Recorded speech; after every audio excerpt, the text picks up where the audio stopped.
So kaning tutorial is all about vector addition. But first, i-define sa nato what are vector quantities. So vector quantities are quantities that have both magnitude and direction. O na ang pinaka-basic na definition sa vector quantities. So when we say magnitude, morning values sa imong measurement, values of measurement,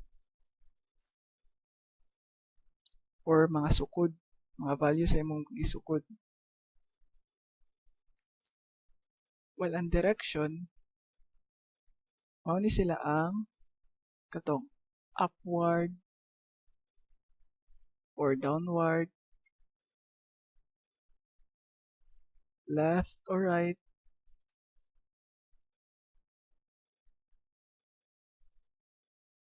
ug katong mga angles.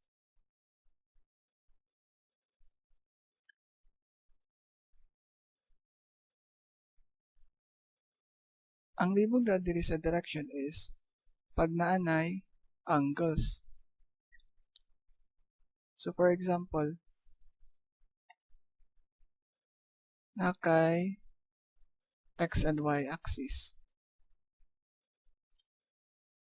Tapos naden diri between x and y. Naden diri between x and y, tapos naden na diri tunga sa x and y.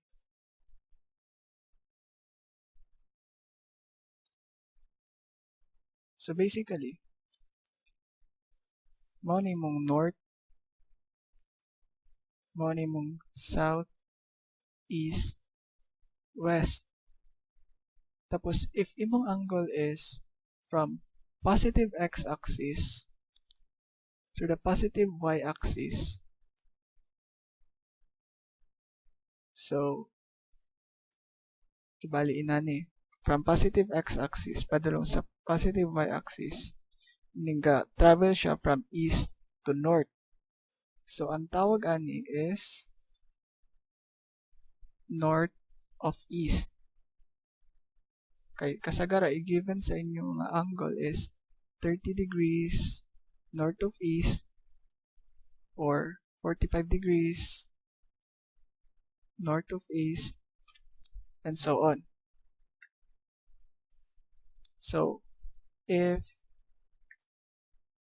ang angle din is from positive y-axis kani to positive x-axis, so kibali inani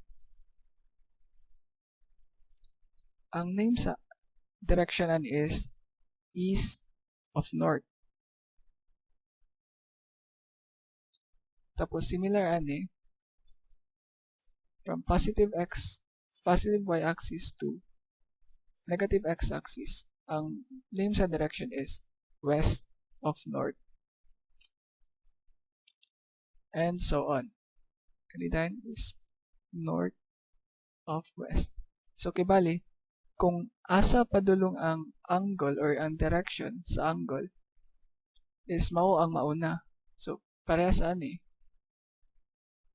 padulong man sa north, so north of east dili mabali kay east of north is paubos. So makabalon din ta nga kani south of west, kani west of south,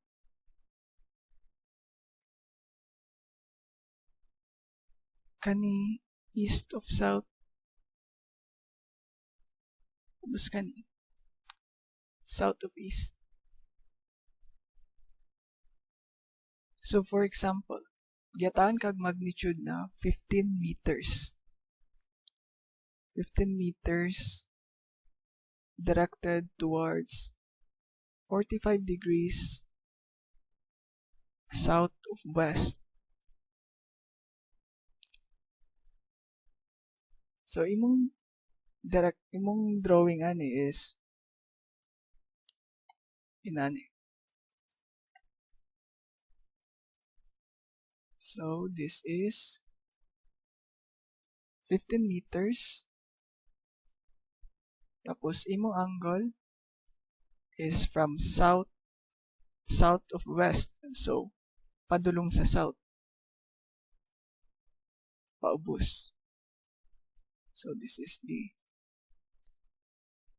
so, mauni mong x-axis,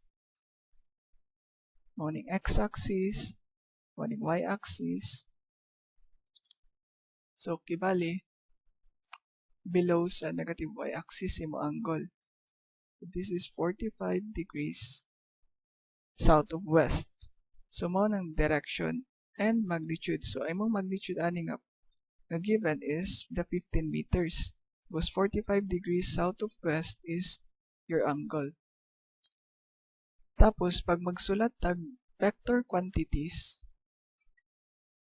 dapat atong ibutang nga natog arrow sa taas. For example, nakay vector A.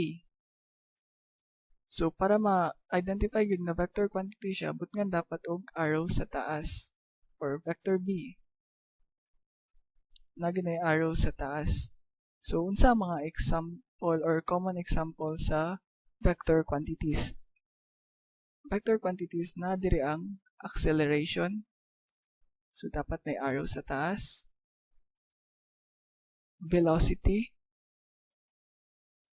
Mga examples ni sa vector quantities. Displacement or the change of x or change of y. So, change of x is the horizontal displacement. Change of y is the vertical displacement. And the force. So, muna yung mga common examples sa vector quantities. So, aside sa vector quantities, natpun tayo ginatawag na scalar quantities. So, ang scalar quantities are quantities nga na ay magnitude only or values of measurement lang. Magnitude only. So, unsa examples sa mga vector or scalar quantities? Ang common example is time. Time is a scalar quantity. Same with temperature, mass, density, and so on. So, ang scalar quantities, pag mag-add tag scalar quantities, for example, time, nakay 2 seconds plus 3 seconds. So, that's 5 seconds. So, wala siya direction. Meaning, ang imong makuha nga values is walay direction. So, meaning, dili ka makaingon nga 5 seconds to the left, or 5 seconds 30 degrees north of east. So, dili ka pwede makaingon og inana. So, time is a scalar quantity kay wala siya ay direction. So, para masabtan ang difference sa vector and scalar, let's have an example. So, displacement is a vector quantity, while ang distance is a scalar quantity. For example, nakay point A or the initial position, point A. Narin kay point B. So, nakakaroon sa point A tapos gusto ka moadto sa point B. Tapos, ang kalayo sa point, from point A to point B is, let's say, 25 meters. Tapos, sa pag-adto nimo sa from point A to point B, imong path nga gi-travel is inani, dili diretso. Meaning, nagliko-liko pa ka. Inana. Balik ka. Anto nakabot ka sa point B. So, ang total sa imong actual path na gi-agian is 100 meters. imong distance ani is di 100 meters. Distance is 100 meters. While imong displacement is the change of x kay horizontal man is 25 meters to the right.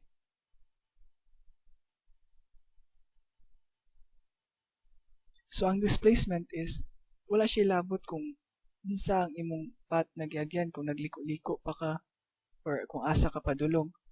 Ang concern niya sa displacement is kung unsa ka layo from point A to point B regardless sa imong giagian nga path kung unsa pa kalayo.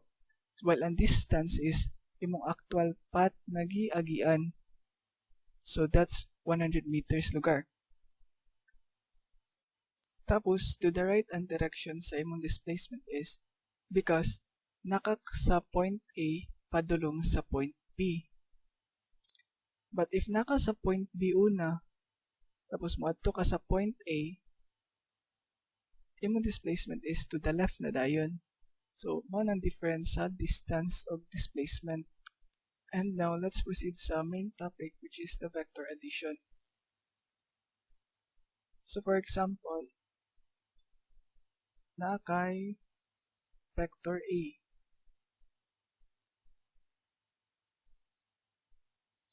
Vector A. Na to the right. Tapos, narin kay second vector B.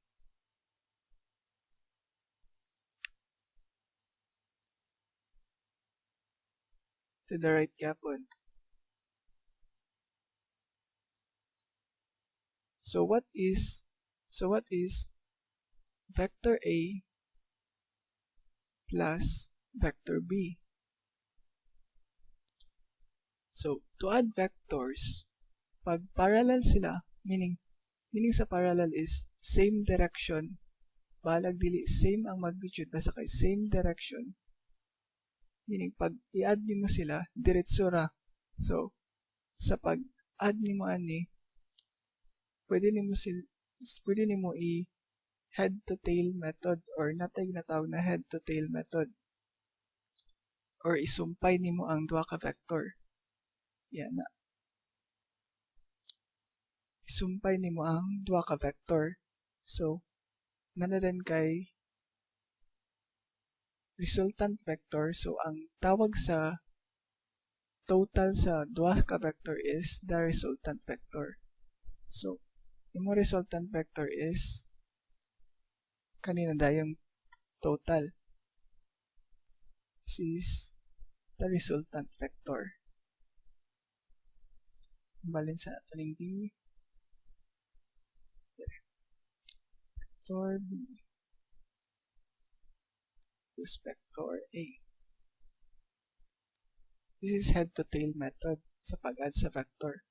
So, imong resultant vector, this is equals to resultant vector R. So, kibali, pag same direction, igor mo siya i-plus. Tapos, what if kaning vector A is nahimong to the left. So, imong vector A is to the left.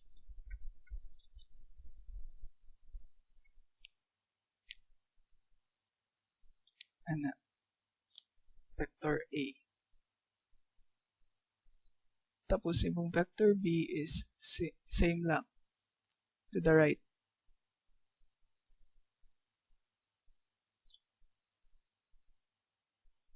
So imong buhaton ani is since ang tawag ani ni sa ila is anti-parallel man. So pag i-add nimo sila duha, meaning ma-negative ang A since to the left man siya. So pag padulong sa left, automatic ma-negative. But kung padulong sa right, that's positive. So ang A man ang nabutang sa left. So that's negative A, negative vector A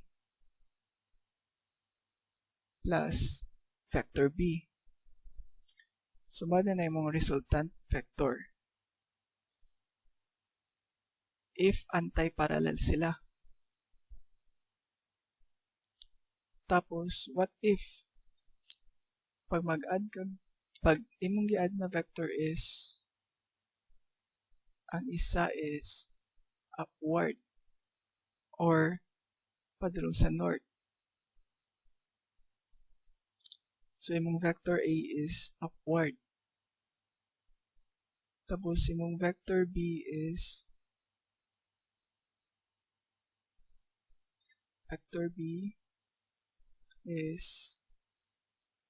to the right. So, sa imong nakita, ang iyang na form is right triangle. So, using head to tail method,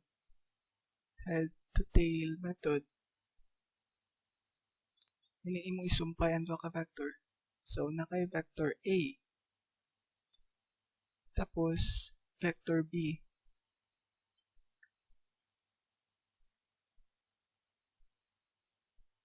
So, this is 90 degrees.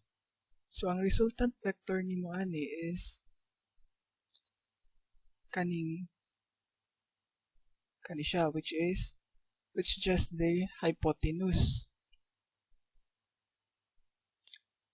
So, pagkuha nimo ang resultant vector, meaning kailangan nimo gamiton ang Pythagorean theorem. So, this is vector A and vector B. So, imong hypotenuse is the resultant vector. So, using Pythagorean theorem, makuha din nimo ang hypotenuse or resultant vector. So, the resultant vector is equals to the square root of vector A squared plus vector B squared.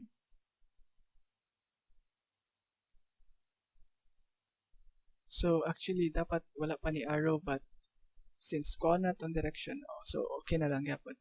So, para makuha na to ang direction, kay ang vector quantities kay magnitude plus direction. So, mao na ni imong magnitude.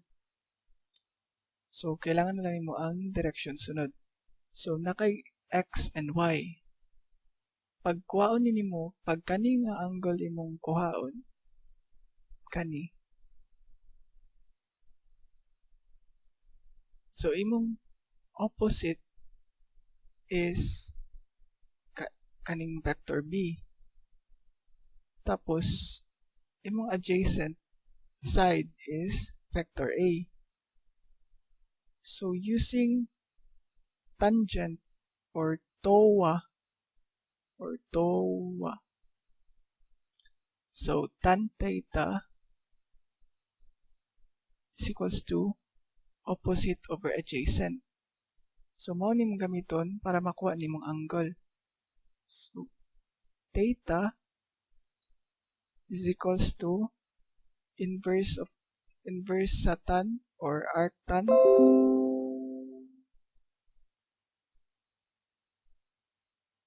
times opposite which is vector, which is B. Vector B, tapos adjacent is vector A. So, kibali, mao na din imong makuha nga angle. Tapos, ang direction is, since gikan ka from positive y to positive x, so dire positive x man ni dire, ipag-ima itong i-extend. So, positive x, so meaning, this is north, tapos east, so that's east of north. So, angle east of north. Makuha nimo angle, so example, 45 degrees lugar siya. 45 degrees east of north.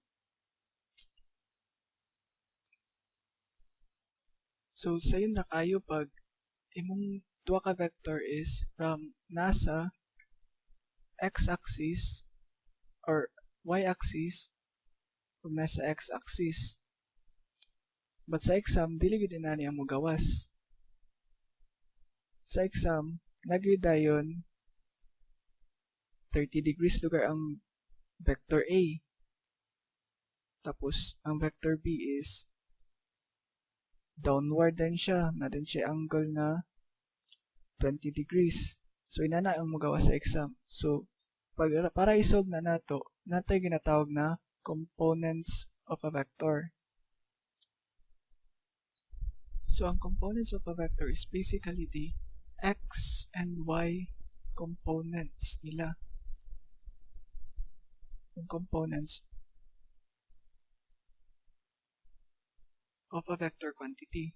So, for example, naka-given na 8 meters, which is 30 degrees north of east. Tapos, this is vector A. Lugar niya, mauning vector A. Tapos, na rin kay vector B na 5 meters to the right. So, kani kay vector B.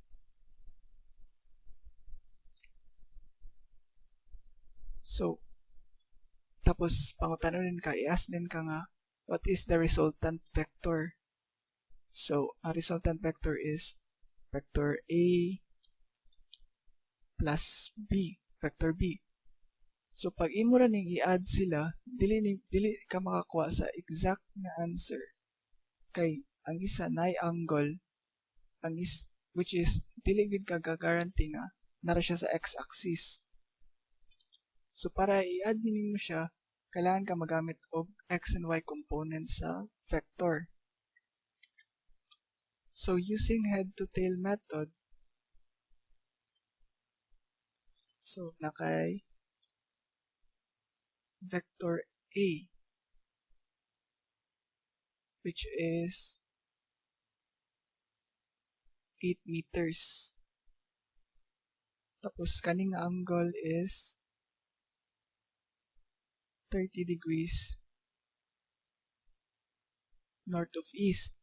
Tapos, imong i-add ang vector B, which is 5 meters to the right. So, walay to the right na siya.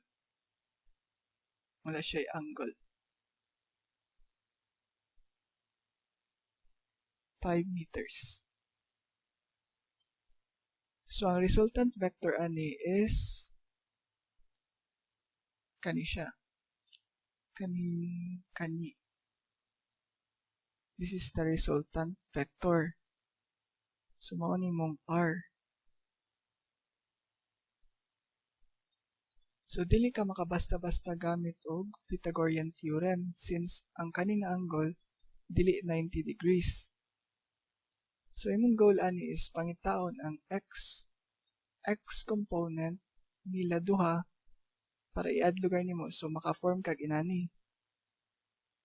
Tapos ang y components nila duha para maka-form kag pataas ana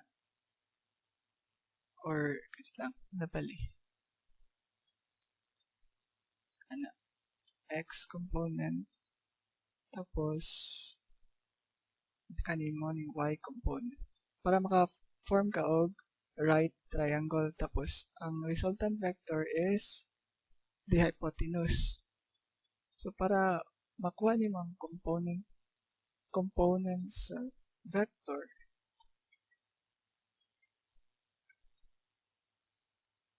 so let's plot vector A.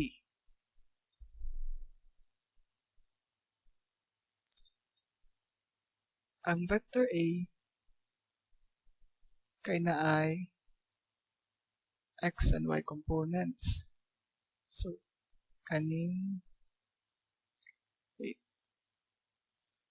vector. So, maning x components sa vector A. Tapos, this is the y components niya. So kibali morning, if this is vector A, yung x component is kani sa ubos. X component to vector A. Tapos ang y component is kani. Tapos naka-angle na 30 degrees north of east. This is 30 degrees. So ang imo pinaka-goal ani is kuhaon nimo ang x component sa A ug B. So narin kay x component sa resultant vector. So ang total sa x component, so resultant vector, x component of resultant vector. So i-add nimo ang mga x component, which is ax plus bx. So mga x component mo nimong goal.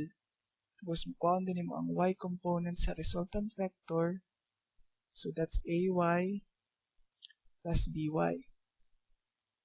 Para maka-form kag right triangle. So kanimo na din ry tapos rx. So mo nimong goal, i-add ta na ng x ug y components. So para makuha nimong y components, balikan nato ang SOHCAHTOA.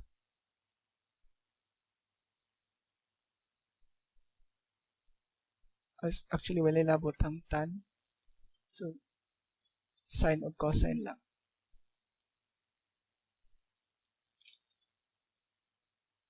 So, sine theta is equals to opposite over hypotenuse. Cosine theta is equals to adjacent over hypotenuse. So, kaning vector A, imong adjacent sa angle nga 30 degrees is this AX. Tapos, ang opposite side is this AY. It's the opposite. Tapos, ang hypotenuse is kaning vector A mismo nga 8 meters. So, this is the hypotenuse. So, imong goal is kuhaon nimo ang AY o AX. So, atong isa-isahon. I-move sa atong side. So, sine theta or sine 30 degrees, actually theta para general, is equals to opposite. Ang opposite is AY over the hypotenuse, which is vector A.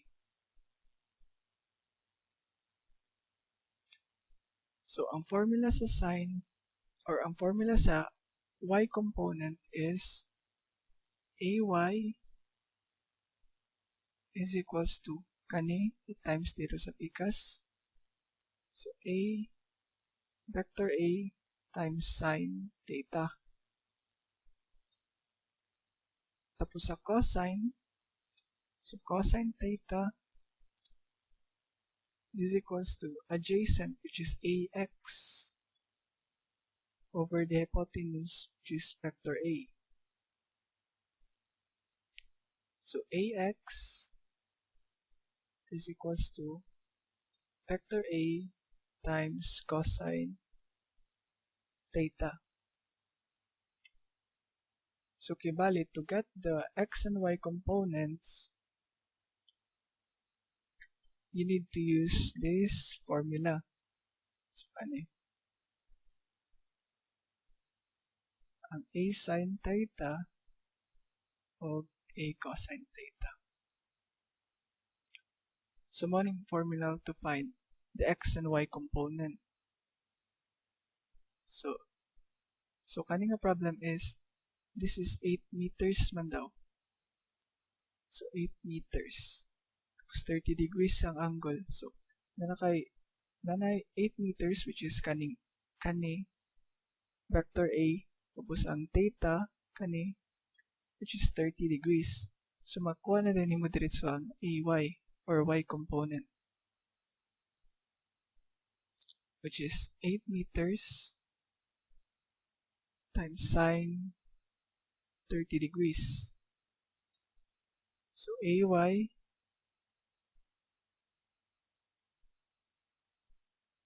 is equals to, so sine 30 is 1/2. So 1/2 times 8, 4 meters. Tapos AX, so ang X component, so AX is equals to 8 meters times cosine 30 degrees. So AX is equals to 6.93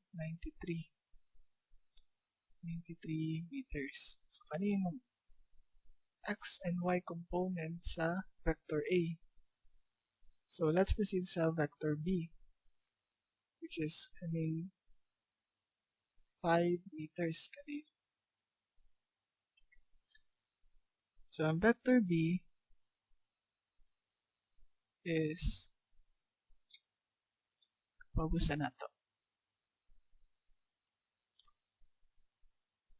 Ang vector B is to the right naman siya. Na vector B, which is 5 meters. So similar sa kani sa pagkuha sa AY or AX, which is the vector times sine theta, mura patong buhaton sa vector B. So ang X component sa vector B is kani dire. This is the AX. Kani nga line. Kani. This is the AX. So pag makita nato nga walay Y component. Okay, ang vector B is na siya sa x-axis. Siya sa x-axis. So nara siya dire. Nara siya dire to the right. Wala siya Y component. So, pag isod na nato, so BY is equals to vector B times sine theta. So, unsa tong theta ani? Pag to the right gali, imo angle ana is 0 degrees. 0 degrees. Pag to the left, imo angle is 180 degrees. So, to the right man ta, so ang atong gamiton is 0 degrees. So, BY or Y components vector B, 5 meters sine 0 degrees. So, BY is equals to sine 0 is 0, so 0 meters. So, sa atong drawing, wala gid Y component. Kaya naraman siya sa x-axis. So, ang x component is bx is equal to vector b times cosine theta.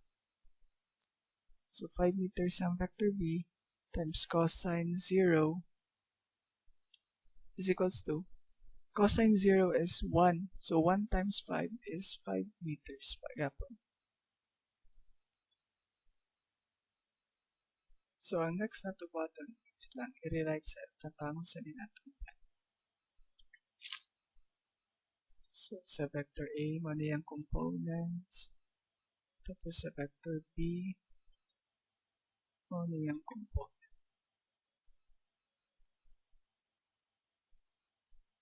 So, ang next na to button is, i-add na to ang tanan X o tanan Y para makakuha tag resultant vector. So, ang resultant vector sa X component, so i-add na to X. So, AX plus BX. Tapos sa Y pod, so ang Y component sa resultant vector is BAY plus BY. So, resultant vector, X component sa resultant vector, so AX is 6.93 meters. plus 5 meters, which is 11.93 meters. Tapos, ang y component sa resultant vector is ay, which is 4 meters, plus 0 is equals to 4 meters. So, as you see, natay x component, total sa x component o total sa y component. So, maka-form rin tag right triangle. So, kibali, 11.93 lugar, 11.93 meters. Tapos, kay y components na 4 meters. Kay y component na, wait,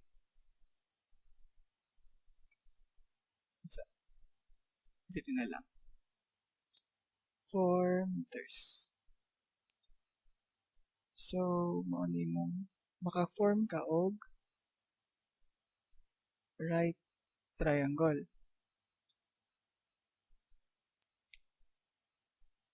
So, pag i-head to tail din na to, pag i-head to tail na kanina.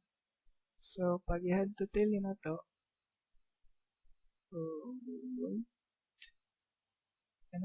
head to tail,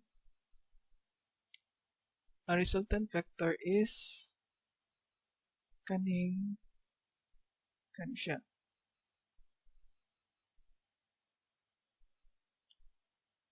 So, magamit na nimo ang Pythagorean theorem kay naka-form na ka og right triangle. So, mo nimong Rx, tapos mo nimong y component sa vector R. So, para makuha nimong resultant vector, imong buhaton is Pythagorean theorem, mo na rin kanina. Is equals to x and y component, x and y components of resultant vector R. So, makuha na nimo ang resultant vector. Yan na naman kay x and y components sa both vector A o vector B. So, Rx is 11.93 meters squared na nimo. Plus y is 4 meters squared na nimo. So, ang resultant vector or the magnitude of the resultant vector, so dili pa necessary nga na ay arrow sa taas, is 12.58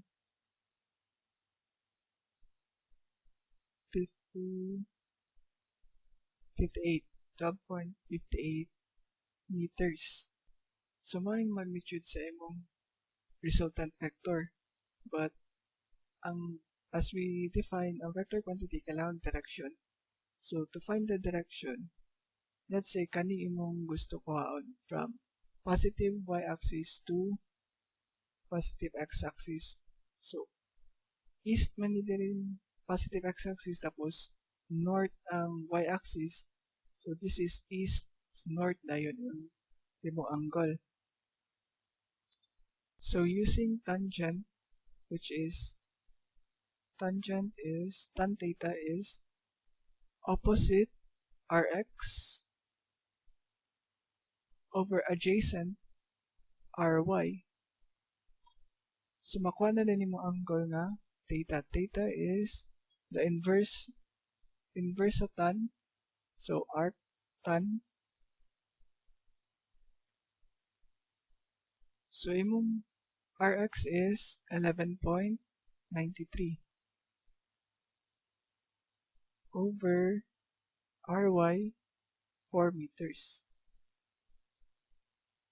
So, therefore, imo angle is 71 degrees.